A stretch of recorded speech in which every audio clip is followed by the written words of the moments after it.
ஒரு ஜனநாயகத்துடைய முக்கிய தூண் அப்படின்னு பார்த்தா வந்து சட்டமன்றம். ஏன்னா நீங்களும் ஒரு முக்கிய தூண் பத்திரிகையும், அதேபோல் நிர்வாகத்துறை, அதேபோல் நீதிமன்றம். ஒரு சட்டமன்றத்தில் கூட ஒரு பெரிய அளவுக்கு வந்து ஒரு படுகொலை நடந்திருக்கு. அதாவது ஒரு கள்ளக்குறிச்சியில் 68 பேர் செத்துருக்கிறாங்க. கிட்டத்தட்ட 100க்கும் மேற்பட்டவர் வந்து மருத்துவமனையில் இருக்காங்க. இந்த சூழ்நிலையில் ஒரு முதலமைச்சரும் அங்கே போகல. ரெண்டாவது என்ன கேட்குறோம், சிபிஐ என்கொயரி வச்சுட்டு போக வேண்டியதானே? ஏன் மடியில் கனம் இருக்கு, வழியில் பயம் இருக்கு. சிபிஐ என்கொயரி வச்சா ஆளும் வர்க்கத்தில் இருக்கிற ஒரு உயர் பொறுப்பில் இருக்கிறவங்க கண்டிப்பாக வந்து அவங்க வந்து பதில் சொல்லியாக்குவாங்க, மாட்டுவாங்க.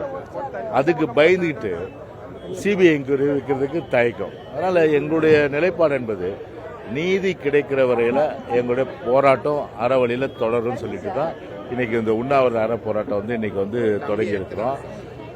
ஏறக்குறைய வந்து பார்த்தீங்கன்னா கள்ளக்குறிச்சிக்கு இதுவரை ஏன் வந்து முதலமைச்சர் ஸ்டாலின் வந்து செல்லவில்லை? ஏன் செல்லாது? இன்னைக்கு பொதுச்செயலாளர் பொறுத்தவரையில் உடனடியாக போய் பார்க்குறாரு. இன்னைக்கு ஒரு நாட்டில் ஒரு மாநிலத்துடைய முதலமைச்சர் போய் அந்த நேரத்தில் போய் பார்க்கணுமா இல்லையா? அது பார்க்கவே இல்லை. அதனால் வந்து முழுக்க முழுக்க பார்த்தீங்கன்னா அது ஆளும் வர்க்கம் வந்து ஆளு வர்க்கத்தை சார்ந்தவர்களுக்கு ஒரு வக்காலத்து வாங்குகின்ற வகையில் தான் அந்த செயல்பாடுகளை காட்டினால்தான் இன்னைக்கு வந்து இவங்க வந்து அது சிபிஐ என்கொயரி வைக்கிறது.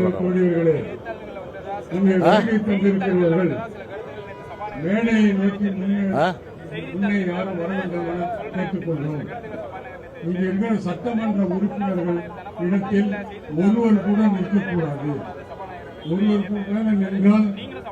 நிற்கக்கூடாது என்பது என்ன செய்தித்தாள சொன்ன அனுமதி சட்டத்தில் இருக்கிறது.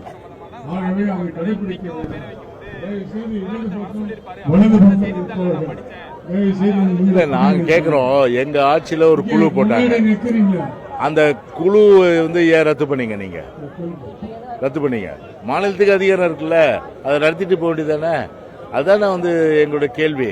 எனவே ஒரு திசை திரும்புகிற வேலையை தான் இன்னைக்கு வந்து திமுக பொறுத்தவரை பண்ணிட்டு இருக்கு. இன்னைக்கு